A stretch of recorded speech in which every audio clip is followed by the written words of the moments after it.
Pada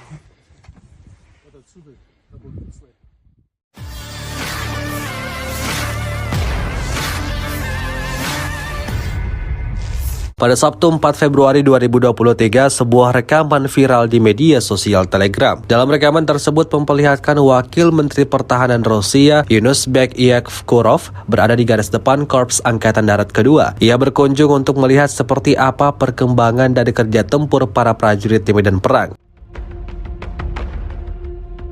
Tidak hanya sekedar memantau, Yunusbek Yevkurov juga turun langsung ke lapangan untuk memberikan arahan-arahan dan mengajarkan strategi perang yang baik kepada prajurit Rusia. Hingga video ini beredar, beragam komentar dituliskan warganet.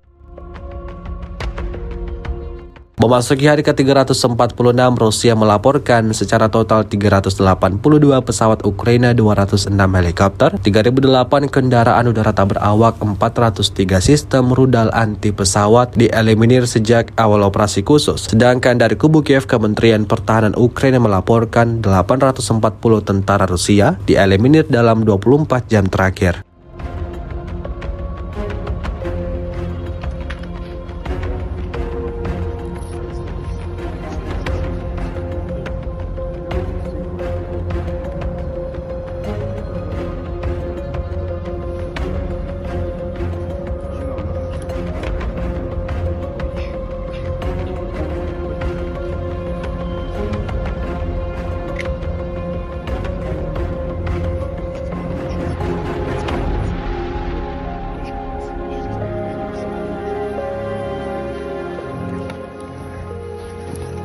Первая одна позиция для наблюдения, а вторые позиции для стрельбы.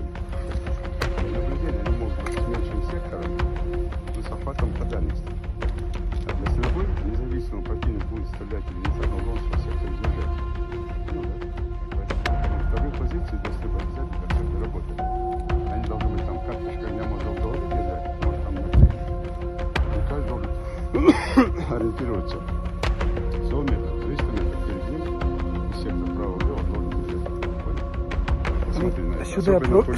Сюда просьба, товарищ генерал-полковник, аккуратно не уходить, потому что снайперы работают. Вот она точка.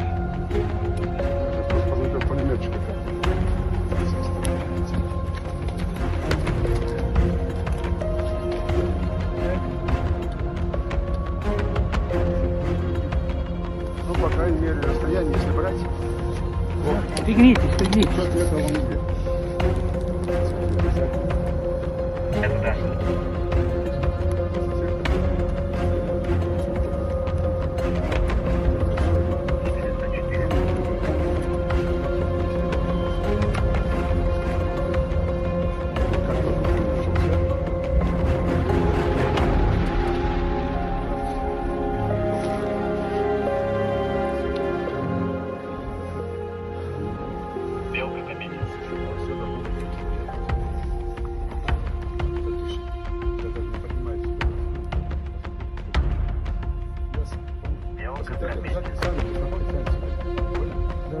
Задача стоит держать войну с соседями.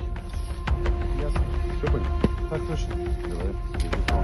У Ахмата нет другого варианта, кроме как до конца, правильно? Ахмат сила. Terima kasih sudah nonton.